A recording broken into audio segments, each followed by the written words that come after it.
My Lords, it's a pleasure to follow the Noble Lord, Lord Stevenson of Balmacara, and to offer my thanks to his support for the concept of Amendment 12, to which I speak to move.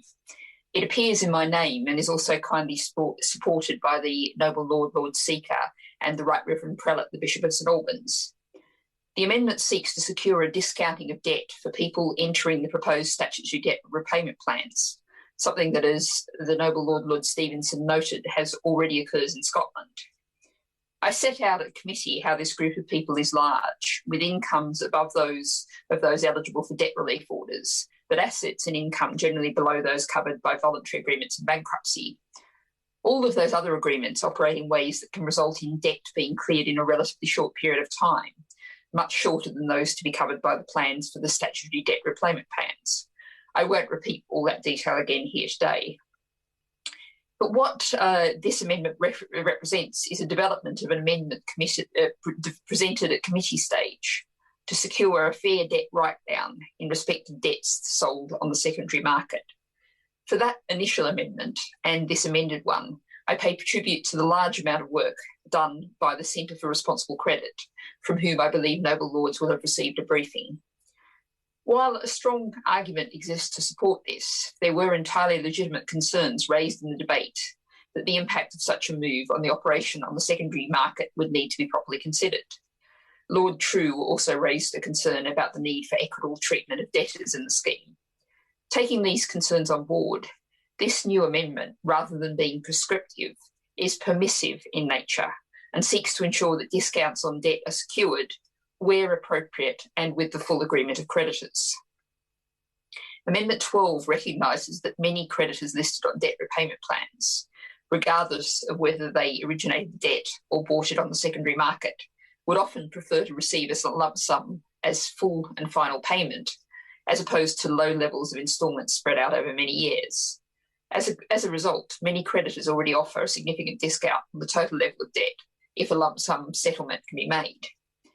While the Step Change Debt Charity has a dedicated team to provide advice to debtors concerning possible full and final settlements, not all debt management plan providers do so, and there arises a potential conflict of interest as SDRP providers are likely to be reimbursed on a percentage basis of the total debt that is collected.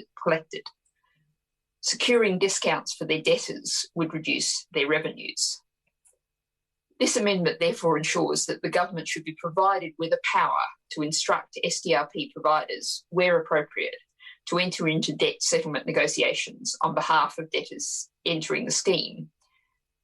Hopefully this isn't needed, but it's important such a power exists. In addition, it ought to be possible for SDRP providers to go further. With appropriate funding and regulation, business models could be encouraged which would allow SDRP providers to themselves buy out and therefore discount debts registered on their plans. For example, in recent months, we've seen instances of debt of £10,000 being discounted by as much as 40% in return for full and final settlement.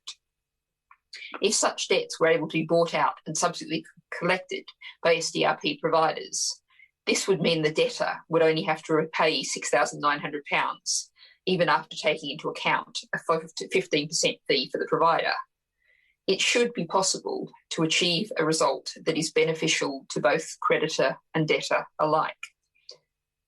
I stress that building this negotiated settlement approach into the SDRP is likely to be welcomed by creditors who are already prepared to discount heavily, in many cases for lump sums in full and final settlement. Now, it's not my intention to push this amendment to a vote at this stage, but I do seek a commitment from the Noble Lord the Minister to continue to explore and work on this issue, and I hope that the Noble Lord the Minister can commit to a meeting between the Department and interested Noble Lords to see how we can take this forward, possibly in regulation. Thank you, my Lords.